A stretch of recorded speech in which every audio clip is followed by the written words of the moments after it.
Why do we do things that we know will hurt us and others? Why do we make the same relationship mistakes over and over? New research has shown that the answer is probably due to something called our EQ. EQ stands for emotional intelligence. Emotional intelligence was first introduced as the complement to someone's intellect, or IQ. You've probably heard the term IQ for intellect, so researchers picked the term EQ for emotional intelligence. If you liked to watch TV news shows in the 90s or early 2000s, you may have heard the phrase EQ. The reason was that a big study came out that stated that only 20% of our success in life and career is related to IQ, and the other 80% is actually related to our EQ. This was very controversial at the time, as most people thought that it was our intellect that was most equated to success. This means that in our lives, a big portion of our unfortunate actions and our poor relationships are actually due to low EQ. We may have discovered EQ in the late 90s, but we didn't know that much about it. For example, what exactly is EQ? Is it something you're born with? If not, how can you really develop EQ? Well, we've learned a lot about EQ since then. There have been hundreds of studies on the science of EQ. And now, for the first time, all the research from these hundreds of studies have been compiled in one place. So what in the world is EQ? Emotional intelligence is really three things. First, emotional intelligence is the ability to identify emotions. Most of us have hundreds of emotions a day, but the average person can only identify a few of those. And when a loved one is upset, most people think the loved one is feeling a single emotion, while high IQ people can usually find 3 to 5 emotions when a loved one is upset. Next, emotional intelligence is the ability to feel emotions.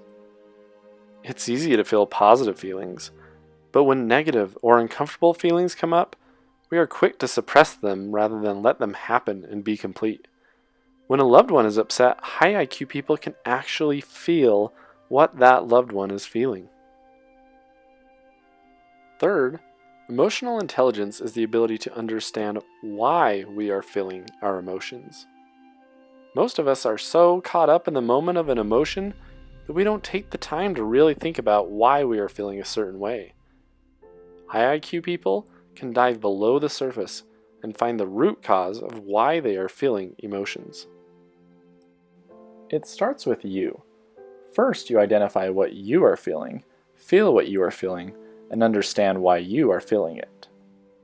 Next, you can move on to others. Identify what others are feeling, feel what others are feeling, and help others understand why they are feeling something. Before we go any further, let's recognize that all this talk about feelings may feel cheesy and uncomfortable, or maybe your brain is screaming, boring. So before we look at each of the steps of EQ, let's talk about why learning EQ is so important. First, studies show that life satisfaction is directly related to EQ. In one study, they measured 75,000 people to see how their emotional intelligence related to their performance in life. This is a study that we just published of over 75,000 people around the world. And what you see on the vertical axis is life performance scores. That includes personal things like well-being and health, happiness, and work things like performance and effectiveness. And what you can see across the bottom is emotional intelligence scores, and there's this incredible correlation between those things. You notice there's nobody in the top left corner, nobody with really high performance scores and low emotional intelligence scores. And there's nobody, almost nobody in the bottom right corner with really high emotional intelligence and low performance. These things are like height and weight. They move together. And the skills of emotional intelligence are learnable. Next, studies show that the best decisions are made with a combination of intellect and emotional intelligence. Here's a little video that illustrates this. One recent study analyzed patients who had experienced damage to the amygdala, a primitive part of the brain that typically regulates emotions. What they discovered was that these patients had often lost their ability to feel emotions and make basic decisions. The implication of this discovery is that our decisions are not determined simply by logic or emotions alone, but rather a combination of the two. When we make a bad decision that affects our well-being, it is typically caused by an imbalance between our reasoning and our emotions. Finally, recall that toxic stress is primarily responsible for most of our negative thoughts and actions. It drastically affects our life and even our lifespan. EQ is the foundation to healing toxic stress. EQ helps build deep bonds and process hurtful experiences, which are the cure to toxic stress. I'd like to share a quick story about how EQ helped in my own life. When I was growing up, I was a pretty emotionally attuned kid. I could read and feel emotions.